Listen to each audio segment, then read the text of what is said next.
বছরে যে সময়টা নষ্ট হয়েছে তার চাইতে দ্বিগুণ করে এখানে পাঠদান করে ছাত্র ভাইদেরকে চট্টগ্রামের রাঙ্গুনিয়া উপজেলার ঐতিহ্যবাহী দ্বীনী শিক্ষা প্রতিষ্ঠান মরিয়মনগর ইসলামিয়া আলিম মাদ্রাসার প্রাক্তন ছাত্র পরিষদের উদ্যোগে ঈদ পুনর্মিলনী অনুষ্ঠিত হয়েছে। সোমবার ৯ জুন মরিয়মনগর ইসলামিয়া আলিম মাদ্রাসা পুরাতন ভবনে প্রাক্তন ছাত্র পরিষদের উদ্যোগে এই ঈদ পুনর্মিলন অনুষ্ঠিত হয়। আমজাদ হোসেন ফারহাত এর সঞ্চালনায় সভাপতিত্ব করেন মরিয়মনগর ইসলামিয়া আলিম মাদ্রাসা অধ্যক্ষ হাফেজ মহিউদ্দিন কুতুবী। বিশেষ অতিথি ছিলেন শিক্ষক আবু শাহ অলি আল কাদের, মাস্টার খিজির হায়াত মাওলানা আলমগীর, মাওলানা ইব্রাহিম খলিল, মাওলানা আমিন, মাস্টার রিদওয়ান বাড়ি প্রমুখ।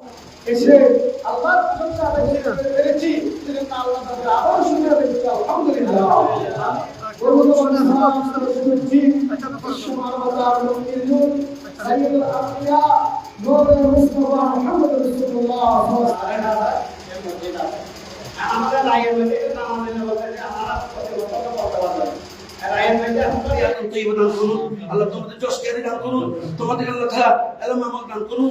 তোমরা যে কোনো সময় এই মাদ্রাসার দিনে তোমরা ছাপিয়ে করবে, তাহলে আমার এই জনবহুল গ্রাম শিরিমুক্ত বেদান্ত। অনুষ্ঠানে আরো উপস্থিত ছিলেন মাদ্রাসা প্রাক্তন ছাত্র ডক্টর ফজলুল হক, ফজল করিম সওদাগর, মৌলানা হাসান মুরাদ, মোহাম্মদ আবু সালেহ, ইব্রাহিম আশরাফ, সারওয়ার হোসেন, আব্দুল কাদের, ওমর ফারুক ও রাশিদুল ইসলাম মঈনুদ্দিন প্রমুখ। অনুষ্ঠানে প্রাক্তন ছাত্র পরিষদের সদস্যরা জানান, মাদ্রাসার সার্বিক উন্নয়ন ও পড়ালেখার মানোন্নয়ন সহ যে কোনো প্রয়োজনে সর্বদাই এই পরিষদ পাশে থাকবে। মাদ্রাসাকে রাঙ্গুনিয়ার অন্যতম সুন্দর মডেল শিক্ষা প্রতিষ্ঠান হিসেবে দেখতে যে সমস্ত এলিমেন্টস প্রয়োজন, আমরা প্রাক্তন ছাত্ররা বলিষ্ঠ ভূমিকা রাখব। বিগত ফ্যাসিবাদের আমলে যেভাবে কোমলমতি ছাত্রদের পাঠদানে বিভিন্ন ষড়যন্ত্রের পরিস্থিতির জন্ম দিয়েছিল, ভবিষ্যতে যেন আর কেউ ফ্যাসিবাদ হতে না পারে, তাই প্রাক্তন ছাত্র পরিষদের সকল ছাত্র ও মাদ্রাসার শিক্ষকদের নিয়ে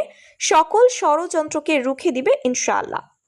সভাপতি এবং অত্র মাদ্রাসার সম্মানিত শিক্ষকবৃন্দ,